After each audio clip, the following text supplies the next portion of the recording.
Hello, Mr. Rosenberg. My name's Wes Harrison, and Mr. Rosenberg, I am so excited to be here today.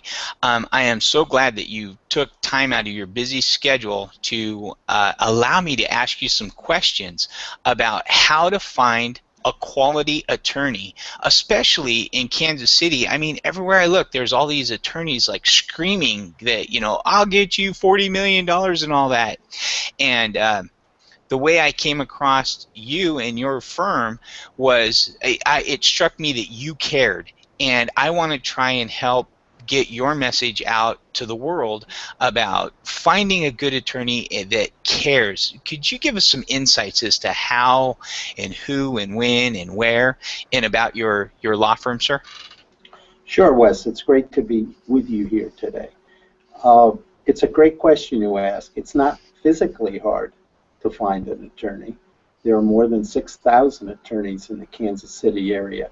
Our particular area of practice is personal injury, and for us that means about 90% automobile accidents. And I'm going to guess, although I don't know the actual number, I'm going to guess that out of the 6,000 attorneys in Kansas City, at least 2,000 of them practice in the area of personal injury. And that's mostly automobile accidents, although there's a mixture of slip and fall accidents and dog bites and events like that. But primarily, most personal injury attorneys on a daily basis do automobile accidents on behalf of their clients. And it's a great question that you ask. How do you find the right attorney? How are you sure that you've got the right attorney?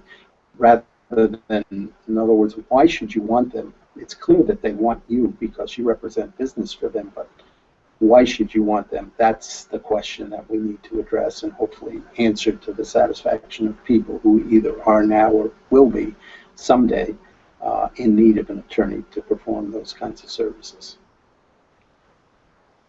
So I guess the first test, the first real test, you're going to see some websites, you're going to see some videos, you're going to look at YouTube, you may look at Yellow Page advertising. You may talk to friends or family who've used this or that attorney. The first real test, when you narrow the list down to a number of firms, a number of lawyers that you're going to call, and you do call and you get connected, the first test is, do you actually get through to a lawyer? Or do you get put on hold for a long period of time? Are you told the lawyer isn't available? Are you shunted aside to an assistant, a legal secretary, or a paralegal who wants to talk to you only briefly, perhaps? Or do you actually get through to the attorney? And once you get through to the attorney, does that attorney seem interested in you? Does he ask you the right questions? Does he listen to your answers? Does he seem interested? Because there's no mystery here. People being interested in you and your situation in the area of legal work is not any different than picking the right barber or hairdresser, picking the right supermarket or car dealer or doctor. It's a question of whether they have a sincere interest coupled with a competence to do the work that should help you to determine who you're going to use for the piece of work that you need to get done. That is an amazing insight, and I want to share. Generally, people are a good judge of character, kind of like a dog knows a good person from a bad person almost instinctively. And so, based on what you just shared, would be my interpretation would be use common sense and use my impression. Is this person? Do they care about me, or do they care about what I'm potentially sitting on? Is that a good summation? I think that's a good approach. That shows a good understanding of the situation that many people find themselves in. And you're right, Wes. People do have common sense, and they use it every day to navigate through their lives and to deal with the questions and the problems they have, whether it's with family, with children, with money, with jobs, or legal issues. And that same common sense they use in those other areas is what they should employ when they're considering which attorney to hire. And it's simply common sense that if the attorney seems interested and you judge that interest to be sincere, to be honest, seems interested in you as a human being and not as a dollar sign, or at least not only as a dollar sign, then what you're seeing and what you're judging is valid, and they actually will be interested in you. And that means they're going to carry the ball from start to finish and help you to get to the right place considering the situation that you're in. Understood.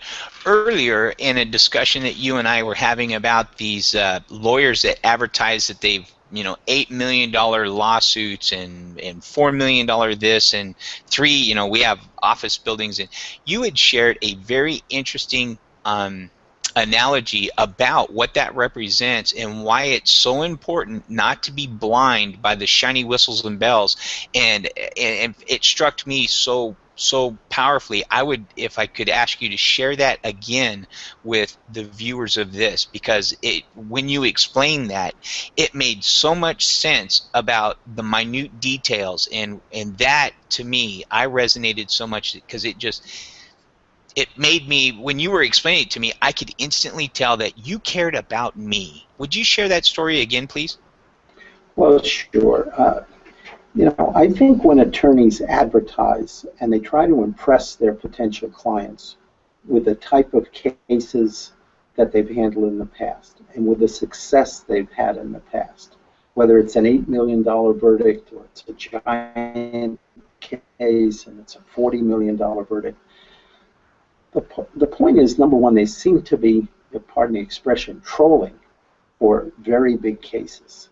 And I understand that. A lot of attorneys have very big overheads. They may have large personal overheads, and certainly these impressive offices that you see mean that they have a very large business overhead. And in order to continue in business and enjoy the level of profit and personal income that they've achieved, then they need to get big cases. We're not necessarily disinterested in big cases, but the point is, we're interested in helping people sincerely. We've been in practice for a long time. We have a lot of business experience from a period in our lives before we were attorneys, and we understand what it means to be in a situation, to be facing a crisis, and for a lot of people, an automobile accident, loss of or damage to your basic transportation, your automobile, doctor bills piling up, the need for a rental car, but having difficulty paying for lost income because you can't get to work, either because of the damage to your car or because of your injuries. These are not $8 million issues. These are not $40 million issues, but they're real issues. These are problems that real people have. And we've been around for a long time, and in some sense, we're real people too. We take a satisfaction and we make our living with and from real people who are in these kinds of situations. And if you're concerned about your loss in your situation, even if it isn't 8 million or 40 or 10 or whatever the big $1 million number is, if it's important enough and serious enough to worry you enough, to wonder how you're going to get from here to there, then it's important enough for us to pay attention to and to work on and to bring it to a point where we've got the maximum benefit that can be possibly achieved given the set of problems that you have. So a big case is fine, but in some sense, no case is too small to us. If it's big enough for you to worry about, then it's big enough for us to listen and see if we can play a role in making your situation come out as positively as possible. Wow, that just, again, it just shows that the level of care. Since you mentioned car accident, and that there are concerns that become involved with the car accident, I would like to ask if you could share this information without getting yourself in trouble. What if I was involved in a car accident? What are the immediate actions that I should take?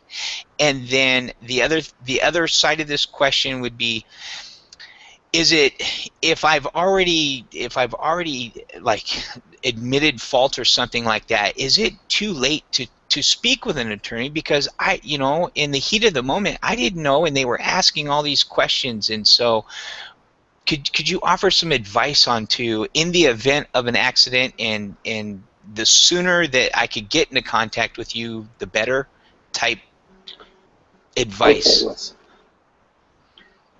The first thing you want to do when you're in an automobile accident is make sure that you call the police. If it's serious enough so that it's damaged your car, or the other car involved is damaged, and you've been injured, or you sense you've been injured, even though it's early on in the process, be careful about what you say to any bystanders. Be careful about what you say, and certainly don't confront the other driver, even though you may be angry about it. Call the police. You've got a cell phone with you.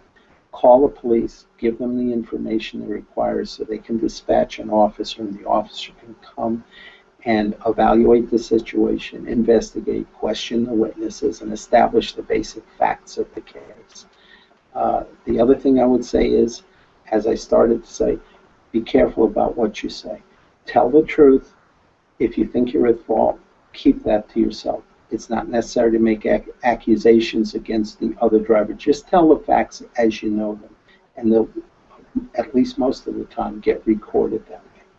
Now, it is important to talk to an attorney as soon as you can, because once you report the accident, both to your insurance company, which you'll be obligated to do, and to the other fellow's insurance company once you determine who that is, you're going to get a phone call within a day or three from that other fellow's insurance company, and they're going to ask you questions about how the accident happened. And their motivation is going to be to try to set up a scenario where they get some facts or some statements from you that seem to indicate that you're at fault. So you want to be very careful. My advice would be not to talk to that insurance company.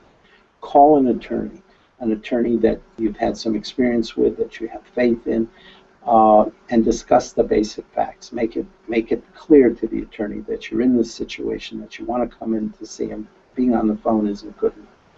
And sit down with that lawyer and talk about the facts and get some advice. And based upon the facts, as you retell them, that attorney is going to understand your situation, is going to understand your pitfalls and potential pitfalls, and he's going to give you some good advice. And if he or she, the attorney, sees a role for themselves,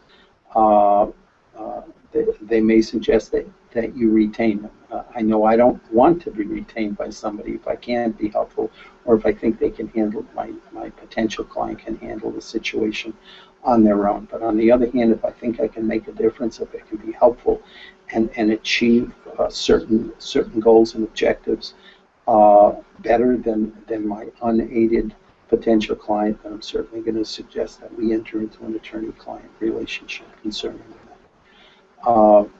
The main thing is to think carefully, don't talk too much, get the advice of an attorney who's experienced in the area, and be guided both by your own common sense and what you hear from your attorney. Okay, excellent. A question came up. You mentioned the use of a smartphone. Almost everybody has a smartphone for calling the police. Should I, if I know for certain I am not at fault, should I be hitting the video button and the picture button and recording everything that I could possibly record, or will that get me in trouble? Wes, I don't think it's going to get you in trouble, but I don't really think it's necessary. The facts are going to come out. The damage to the automobiles, the stories told, the accounts given by each driver, by any passengers, by the witnesses, the facts of the case are going to come out. We don't have to be hyper vigilant as people who've been in an accident. We just have to be careful and use our common sense and do the right things step by step. And the first one, keep your distance from the other driver. And you'll notice when the police finally do come, they're going to make sure that you and the other driver are separated, so a bad situation isn't made any worse by any physical confrontations or problems between the two drivers. So consciously that even before the police arrive. And then once they come, tell your story. Make sure that you have a sense that the policeman understands your account. And if not, in a non-confrontational way, make sure you offer the necessary insights and corrections so you're sure that the story gets written down the right way. And other than that, no, I don't think you have to ordinarily resort, unless there's something highly unusual going on. I don't think you have to ordinarily resort to taping, to video camera the the events after the accident. Good idea to take photos right then and there of the damage to your car and also the damage to the other fellow's car. Other than that, I would trust in the police, especially if you give them a good, coherent story. Make sure you report the accident to your insurance company because your automobile liability policy obligates you to do that. And then get in touch with a lawyer and get some help from the lawyer, even if that help is only advice and guidance. Great point, and that actually takes me to the last question, and thank you so much for taking the time to share. What about if I've already talked with the other insurance company, because like you said, they called me and they said they're going to send me a check in the mail already, and I said, well, you know, all right, whatever. Is it too late at that point to still, now, because now I'm thinking about what you said, is it too late to contact either you or an attorney and ask you about the situation of the accident? No, it's absolutely not too late. And as a matter of fact, all the warning bells, lights, and whistles that you have in your head should be going off at that time. In other words, if the insurance company for the other driver seems to be rushing to their company cash register and willing to send you some money, before you know how bad your injuries are, how much treatment you're going to require, what the expense of that treatment is, how long, if any, you're going to be off work, how long you're going to be in a rental car, before you know the full facts and the consequences and the impact on your daily life of this accident, and let alone, God forbid, any permanent injury you might have, that they're willing to write a check for some certain sum of money, you should be very, very careful. And I don't care what you said to them and whether you said, yes, that'll be good, that 500 or that 5,000 will be good. You should call your attorney immediately. Now, keep in mind, doing that, and if that attorney, you and that attorney sign up together, that attorney is not entitled to any fee on the amount of money that you've already been offered by the insurance company. That attorney is only entitled to a fee for the work that he or she does in advancing your interests in increasing that offer so that you wind up with more money. But any amount of money that you've already been offered, and you've achieved that through your own work, your own conversations, your own presentation of the facts with that other guy's insurance company, the attorney is not entitled to any of that money. And any attorney who thinks that they're entitled to that money is someone I think you should stay away from. Excellent point. And actually, with you adding that in, I mean, your information is just invaluable to help others, and I sincerely appreciate you taking the time to do this. If somebody was to have any questions that they would like to ask an attorney, such as yourself, would that be okay? And if it is okay, how would they go about possibly getting hold of you or your law firm or somebody at your office to be able to assist in a situation such as an auto accident? Wes, it's not only okay, it's mandatory that they do something. We're here to help. We want to help. We can't help unless you contact us. The easiest way to contact us is simply call us. Phone number is 816-941-8949. Tell the person who answers the phone that you've been in an accident, you need to speak to an attorney. And you will get through to an attorney with almost no delay, and that attorney in our firm is going to give you time right then and there so that you can begin to feel assured and more confident about the problem that you're having. So give us a call when you're in this situation, and we'll do our best to help you and to help you as quickly as possible. Thank you so much, and I hope that the people that see this video and hear this message resonate and take advantage of the of the spectacular help and assistance that you've provided, and also will pick up the phone and call and ask questions. I learned a long time ago that sometimes being stubborn and trying to do things all myself, especially in legal matters, is not necessarily the smartest decision I could have made. And it was an attorney that pointed it out to me and said, Wes, you fix cars and I do law, so you fix cars and let me do the law. And so being able to get over the I can take care of this, and as you pointed out, to what I thought was a minor matter, actually turned out being quite significant once all the layers of the onion were peeled back that I had no idea that existed. And so thank you so very much. Mr. Rosenberg, if you would, one more time, would you please give the name of your law firm and the contact information so that if anybody has any questions, they know how to get a hold of you, sir?